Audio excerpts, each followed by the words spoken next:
नमस्कार। आज आप लोगों को प्रैक्टिस ही कराना है और आप लोग इस बात को यदि ध्यान देंगे तो हमको उम्मीद है कि जितना पाठ आप लोगों ने पढ़ा है उसको समझने में आपको बहुत मदद मिलेगा। और हम छोटी छोटी चर्चा करेंगे, बड़ी बड़ी चर्चा करने की जरूरत नहीं है। छोटी छोटी चर्चाओं को यदि आप समझेंगे तो आप धीरे धीरे बड़े बड़े बातों को लोगों को बताने में सक्षम हो जाए। आज हम लोग एक फीमेल चार्ट की चर्चा करते हैं और वर्तमान समय को हम कैसे समझें कि वर्तमान समय में उसको क्या परेशानी है और क्या परेशानी नहीं है, इस विषयों को समझने की जरूरत है। तो चलिए प्रारंभ करते हैं और देखते हैं कि हम लोग किस प्रकार से पत्रिका को देखते हैं। आपके सामने फिर से एक पत्रिका आई और ये एक फीमेल की चार्ट है। आप लोग डेट ऑफ बर्थ नोट कर सकते हैं और इसको अपने अभ्यास के लिए रख सकते हैं। हमारा कोशिश है कि हम अधिक से अधिक लोगों को यथार्थ रूप में इस ज्ञान को दे सके। वर्तमान समय में किस प्रकार का ज्योतिष होता है ये बताने की जरूरत नहीं है। चलिए साधारण तरीके से पत्रिका को देखना है तो हम क्या देखते हैं कि लग्नेश की स्थिति बहुत अच्छी है, पंचम स्थान में। लेकिन ऐसे अच्छे स्थिति को भी लोग क्या कहेंगे, आपका लग्नेश नीच का है। तो चलिए ये जिनके लिए उचित लगता है वो इस तरह की चर्चा करते हैं। चंद्रमा द्विस्वभाव राशि में है तो क्या होता है कि हमारे मन में कभी एक बात आती है, फिर थोड़ी देर में दूसरी बात आ जाती है, अर्थात हमारा नेचर ड्वेल होता है। अब आ जाते हैं कि वर्तमान समय में दशा और लग्नेश और चंद्रमा की स्थिति को देख करके हम ये नहीं कह सकते कि जातक का स्वास्थ्य बहुत खराब होगा। आप इसके पिछले पाठ में देखे होंगे, हेल्थ की बात किए थे तो लग्नेश को सबसे पहले देखा था। यहाँ लग्नेश के ऊपर गुरु की दृष्टि है, मंगल की भी दृष्टि है, लेकिन लग्नेश छठे में नहीं है। सूर्य यहाँ सप्तम में है, लेकिन सूर्य के ऊपर न शनि की दृष्टि है न मंगल की दृष्टि। तो लग्न के ऊपर सूर्य की दृष्टि है तो आपको स्वतः ये समझ में आता होगा कि स्वस्थ इंसान की पत्रिका है, जातक को हम बहुत बीमार नहीं कहेंगे। डेट ऑफ बर्थ से आप उम्र को भी समझिएगा। 75 बॉर्न है तो एज कितना हो रहा है, 45 प्लस है। तो यहाँ रोग की भी बात होनी चाहिए। क्यों नहीं होनी चाहिए? क्योंकि बुध दशाओं में है और बुध काल पुरुष में तृतीयेश और षष्ठेश होता है। तो क्या बुध के विषय में हम बोल सकते हैं कि बुध के समय में जातक का स्वास्थ्य कमजोर होना चाहिए? तो कहेंगे नहीं। क्यों? क्योंकि ये महादशानाथ है और विशेष रूप से हमको कौन प्रभावित करता है वर्तमान समय को? अंतरदशानाथ। इसलिए स्वास्थ्य संबंधी समस्याओं से तो हम अलग हटके अब हमको कुछ सोचना। अब आप क्या देख रहे हैं कि वर्तमान समय में जो महादशा है वो बुध की है और जो अंतरदशा है वो मंगल की है।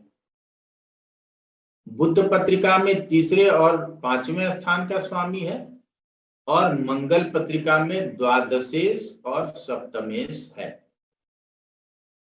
मंगल की मूल त्रिकोण राशि कहाँ है? द्वादश स्थान में है। तो प्रभाव किसका अधिक रखेगा? द्वादश स्थान का प्रभाव अधिक रखेगा। तो फिर से मन में विचार आ रहा होगा कि कहना चाहिए कि जातक बीमार, लेकिन नहीं। अब द्वादश से बात हॉस्पिटलाइजेशन की भी होती है, लेकिन एक शब्द यदि हम पढ़ाते हैं तो कहते हैं द्वादश से व्यय की बात करें। और जब हम द्वादश स्थान से व्यय की बात करते हैं और वो द्वादशेष कहाँ बैठा हुआ है ये भी आप समझ लीजिए कि ये द्वादशेष मंगल धन स्थान में बैठा हुआ है, तो व्यय किसका होगा? धन का हो जाएगा। तो वर्तमान समय में कई प्रकार से धन का व्यय हो रहा है। उसके पहले आप लोग समझिएगा कि हम हमेशा क्या कहते हैं कि जब किसी भी महादशा को अंतरदशा के सापेक्ष समझना है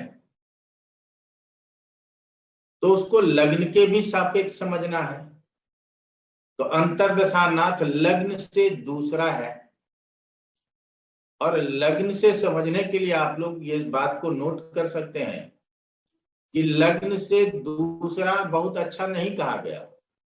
लग्न से जब दशांतर दशानाथ की बात की गई है तो कहा गया है कि केंद्र त्रिकोण या लाभ स्थान में हो तो अच्छा है, लेकिन यदि दशानाथ से बात की गई तो उसमें दशानाथ से दूसरा बोला गया कि दशानाथ से यदि दूसरे है तो कोई प्रॉब्लम नहीं, लेकिन वो दूसरा स्थान यदि छठा आठवां बारहवां हो रहा है तो आपको समझ के चलने की जरूरत है।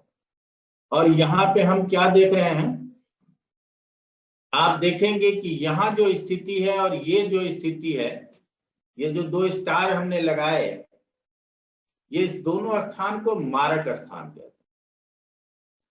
अब अगर गणना शुरू कर लीजिएगा तो 1 2 3 4 5 6 7 8, और यहां से फिर मंगल से अंतरदशानाथ से महादशा को गिनेंगे तो 1 2 3 4 5 6, अर्थात ये 6 8 की दशा है। जब जब 6 8 की दशा है तो हमको सावधानी से बात करना चाहिए। तो हमेशा जब हम आप लोगों को बताते हैं तो कहते हैं कि अंतरदशानाथ या कोई भी दशानाथ 2 प्रकार का फल करता है, साधारण और विशिष्ट। तो मंगल साधारण फल में क्या करेगा? ज्वर आदि से आपको पीड़ित करेगा, फोला आदि हो सकता है, चोट चपेट की समस्या हो सकती है, लड़ाई झगड़े की समस्या हो सकती है, और जब ये षडाष्टक में हो तो इस तरह की समस्या का होना निश्चित होता है। लेकिन वो किसके साथ होगा? तो आप यहाँ फिर से समझने का प्रयास कीजिएगा कि हमेशा इस स्थान को कुटुंब स्थान कहते हैं। तो हमारे जो कुटुंब हैं उसके साथ हमको समस्या होगी, तो वर्तमान समय में जातक को किसी के साथ भी बहुत रिलेशन अच्छा नहीं, जो कोई भी आते हैं उनके साथ वाद विवाद हो जाता है। अब दूसरा, मंगल अपने दृष्टि का भी प्रभाव अपने अंतरदशा में देगा। तो मंगल कहाँ देख रहा है? तो मंगल देख लीजिए दूसरे स्थान में बैठा, और कौन से स्थान को देख रहा है? पंचम स्थान को देख रहा है। तो जब पंचम स्थान को देख रहा है तो यहाँ संतान को पीड़ा हो सकता है। तो संतान का स्वास्थ्य बुध और मंगल की दशाओं में हुआ। मंगल कहाँ देख रहा है? अष्टम स्थान को देख रहा है। तो क्या अष्टम स्थान से संबंधित परेशानी होगी? अचानक चोट चपेट दुर्घटना, तो दुर्घटना होते होते बचा, लेकिन उसको बचा नहीं कहेंगे, सड़क दुर्घटना होते होते बचा, लेकिन उसी दिन कुत्ते ने काट लिया, डॉग बाइट जिसको कहते हैं, तो ये समस्या हो गई। और हिंसक जानवरों से परेशानी या हिंसक जानवरों के द्वारा आपको किसी भी तरह का चोट पहुंचाया जाए, घात पहुंचाया जाए, इसको भी मंगल से समझना है। और मंगल ने जब अष्टम को एक्टिव किया है तो ये निश्चित कर लीजिए कि किसी न किसी रूप में आपको हिंसक जानवर जो भी होते हैं, अब कुत्ता तो पालतू भी है लेकिन आप हिंसक मान सकते हैं,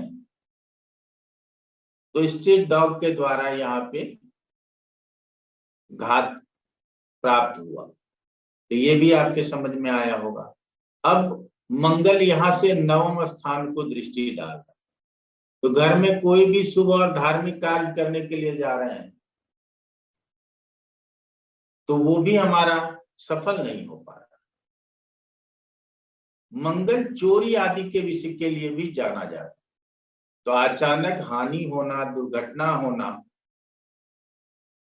तो कुछ दिन पहले, अभी वर्तमान में राहु और मंगल की दशा चल रही है, कुछ दिन पहले ऑफिस से आने के वक्त में इनका पर्स छीना गया।